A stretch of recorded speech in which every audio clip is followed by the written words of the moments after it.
nagdadalamhati ang buong industriya, ang show business, dahil sa pagkawala ng isang dakilang ina at masasabi nating napakabuting personalidad at marami siyang natulungan, lalong-lalo na sa mga artista.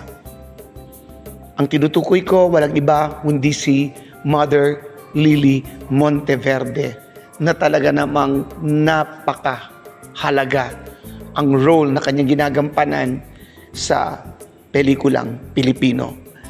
At sino naman ang babaeng ito na talaga namang masasabi mong bida kontra bida at talaga namang hindi basta-basta, napakagaling na aktres na talagang nanindigan sa kanyang mga binitawan na mga kataga patungkol kay Miss Nora Aunor, na talagang siya ay tumayo, pinanindigan ang kanyang sinabi. Ang lahat ng yan ay ating pag-uusapan dito sa Hearts Expression. Kumusta po kayo mga ka-Heart Expression? Ito po ang inyong lingkod, Kuya Ferdy R, bumabati sa inyo ng magandang araw. At nagpapasalamat sa patuloy na pagtangkilik ninyo ng ating YouTube channel na Heart Expression. Sa mga nag-subscribe na, maraming salamat po sa inyong pagtangkilik, sa inyong pag-like, pagtatapos ng video, at salamat sinishare nyo po ito. At sa mga hindi pa po nakapag-subscribe, please subscribe po natin ito, i-like at i-share. Ayan. At ingat po tayo palagi. Nawa po ay palagi tayong nasa mabuting kalagayan. Alam niyo po talaga naman, si Mother Lily ay talagang napakabait, napaka-generous. Ang dami niyang pinasikat na mga artista, marami siyang tinulungan, magaganda yung kanyang mga pelikula, mapa-comedy, mapa-horror, musical. Siyempre, sinong hindi malilimutan ba natin yung Shake, Rattle, and Roll na talaga namang tumagal. Ang dami po nitong ilang ulit po, may part 1 hanggang part 2, part 3 at hanggang ang dami, no po, talaga naman. At ang dami niyang yung mga comedies na talagang ginawa, no? Lalong-lalo na ang bida ay walang iba kundi si Miss Maricel Soriano, Tito Vic and Joey, at marami pang iba. And of course, syempre, sino ang hindi natin pwedeng makalimutan na si Ate Guy ay talagang gumawa ng napakaraming pelikula sa Regal Films, ang Mahal Mo, Mahal Ko, na talaga namang super blockbuster. Hindi ba Till We Meet Again, na talaga namang dito sa pelikulang ito, sinabi nga ni Mother Lily na talagang kinilig siya noon nung ginagawa ang Till We Meet Again, no po?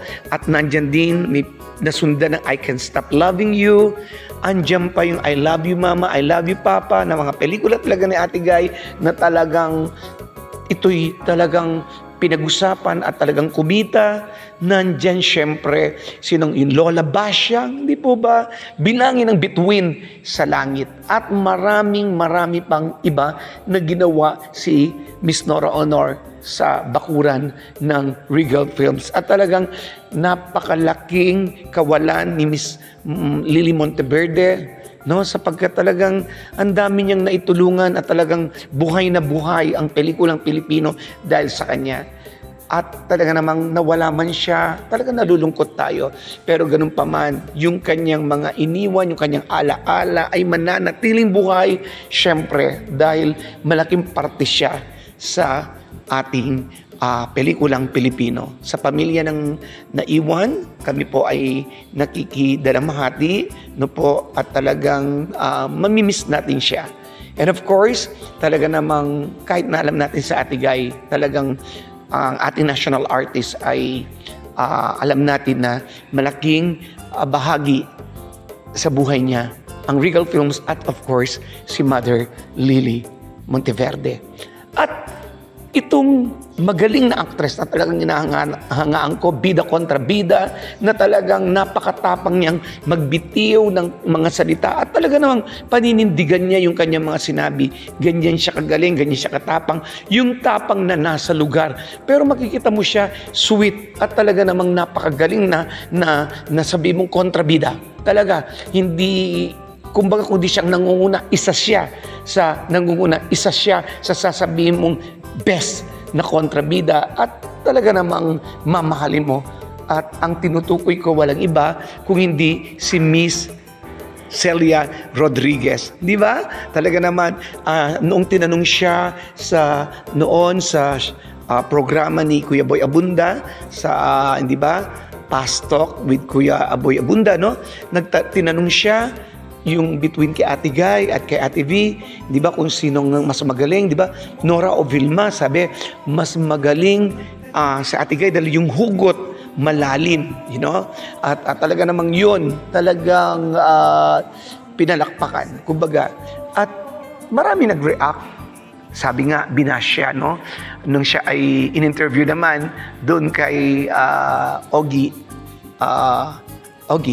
no, ano kasi ang apelyido ni Kuya Ogie, ano?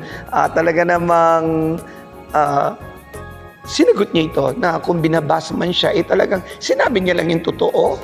Hindi naman niya, wala naman personalan, at sabi niya, nanindigan siya na kung hugot ang pag-uusapan, talagang mas malalim si Miss Nora Aunor. Ang tapang niya, no? At sabi niya, wala sa personal na, hindi ang pinag-uusapan ng personal kasi sabi, kinalkal na yung mga personal na buhay ni Ate Guy, no? At kinumpara na sa Ate B at kay si Ate Guy. Talagang ako naman, napakalayo talaga ni Miss Nora Aunor, national artist, at saka siya, talagang si Ate Guy talagang napakagaling. Alam yan, given na yan, wala nang dapat patunayan pa. Pero, kumbaga, sa mga nagbabas, talagang hindi nagpatinag si Miss Celia Rodriguez. At sabi niya, alam niya na si Ate V, nauunawaan siya sa iniwan niyang yon. At of course, eto na naman nga, nag-comment na naman, no, kung sinong pinakamagaling na Darna. Ang sabi niya, ang talagang pinakagusto niya, nagustuhan niya ay si Miss Angel Locsin. Talagang si Miss Celia Rodriguez ay matapang na sabihin ang katotohanan at may paninindigan at talagang siyang walang kinakatakutan basta para sa kanya. Yun ang tama at yun ang totoo.